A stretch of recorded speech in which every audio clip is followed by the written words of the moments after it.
Actor Kel Mitchell sat down with Shannon Sharpe to open up about his journey with God, sharing how his faith transformed his life, and making the startling claim that his ex-wife once put a hex on him. If you guys like Christian content, please don't forget to like the video and subscribe. Thanks for the support. Now let's hop right into this interview. When did you turn your life over to God? Man, so within this process, I grew up in the church, Yes. right? And so, but there's a difference between knowing God and having a relationship with God, okay? And so, definitely grew up in the church. My grandfather was a pastor as well, right? But as I went through the process of just within life, that we touched on a little bit within this conversation, and I went on. When I was very young, there was an evangelist that spoke over me and was like, "This one can see." You know what I mean? And she said that. And I had to understand where I know that there's a God. And the reason I know is because when I was at the process of the suicide, that moment, when that happened, and I said, I'm going to change my life around, what I did was I found a church in Canada. Right, I found a church in Canada, and that's why, shout out to Canada. I have the love for Canada there because of that transition.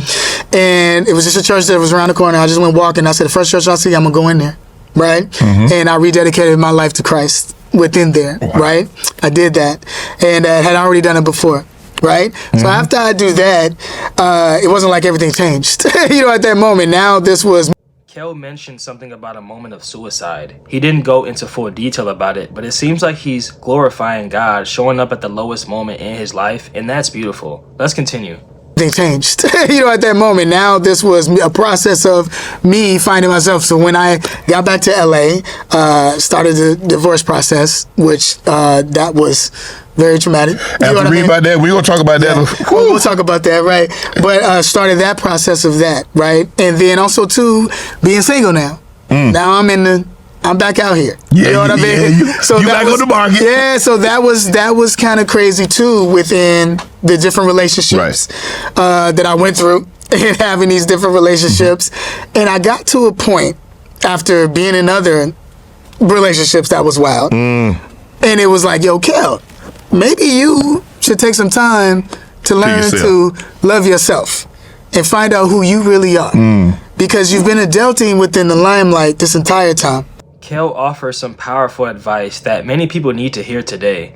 In a time when it's common to move from relationship to relationship, searching for fulfillment, he explains that true wholeness doesn't come from people or situations. Instead, he encourages building a relationship with Jesus and seeing what transformation comes from that. I thought that was very interesting. This entire time. And now is the time where you need to have a relationship with God, because you've had a relationship with so many, all these different situations. You've been to the club, you're doing all this stuff, right? Right. And so now it's time for you to find who you are, right? And it was such a beautiful thing. I did a movie called Dance Foo. Right? Shout out to Avion Crockett, Tommy Davis, and all these amazing guys. And at this process, when I was doing this, I was at, I want to say, man, my lowest. Because I remember I didn't even have a car at this point. I was, had an apartment. I'm divorced. I'm just, living my life. Nobody knows what's really going on, right? And I pitched this movie to Cedric the Entertainer. He wanted to do it. He wanted to direct it. He thought it was dope. So we started the process of the movie, which is a fun movie, right? And I met a friend of mine there, Janice Woody, right? And she had an evangelist that was like her spiritual mother. She said, I wanted to pray with you, Kel. And I said, okay, cool. Let's do that, and she started to pray with me.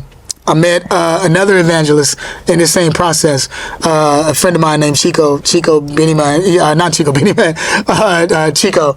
He's an actor that was on 101. Okay. So met up with him. His mom was an evangelist. Remember, he got us all together one time to pray. And she was praying over everybody. It was me, Essence Atkins, a bunch of different other actors that were there. When she started praying over us, right, there was this moment where everybody just started spitting up, throwing up. I'm gonna get deep with you real quick. Okay.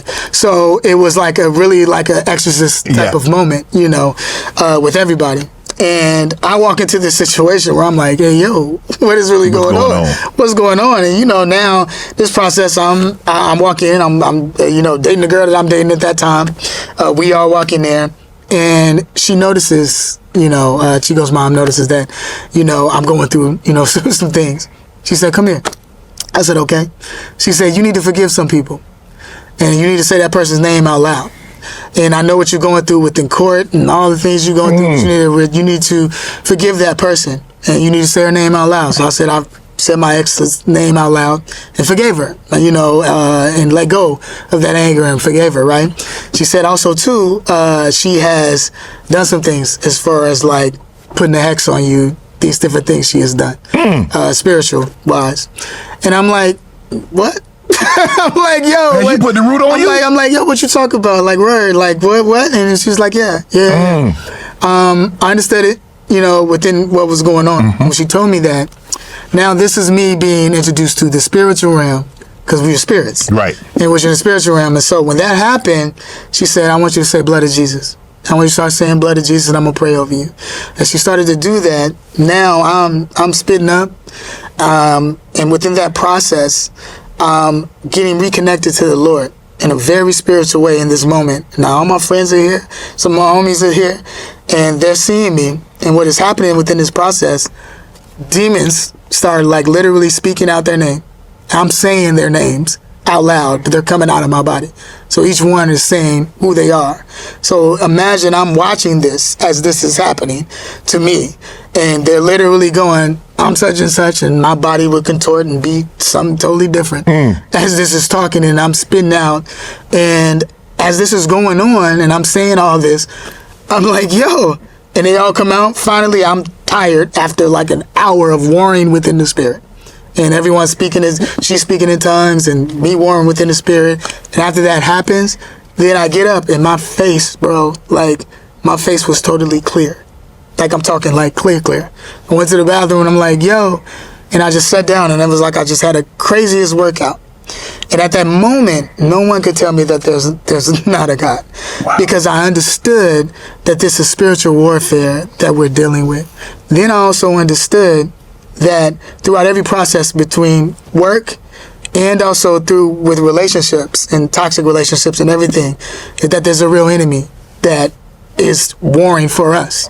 And I started to understand that it's not the person or the person that did it, through in the workplace, or the person that I was dealing with within my relationship, my ex-wife, and all those different things. It was a real enemy that was after me and what I was doing, because they knew what I would be for the Lord.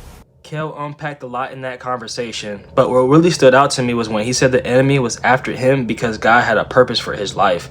That's deep. And it's a powerful reminder that there's a spiritual battle happening around us that so many people tend to forget. Pressure isn't always a sign you're losing. It can be proof that your life actually matters.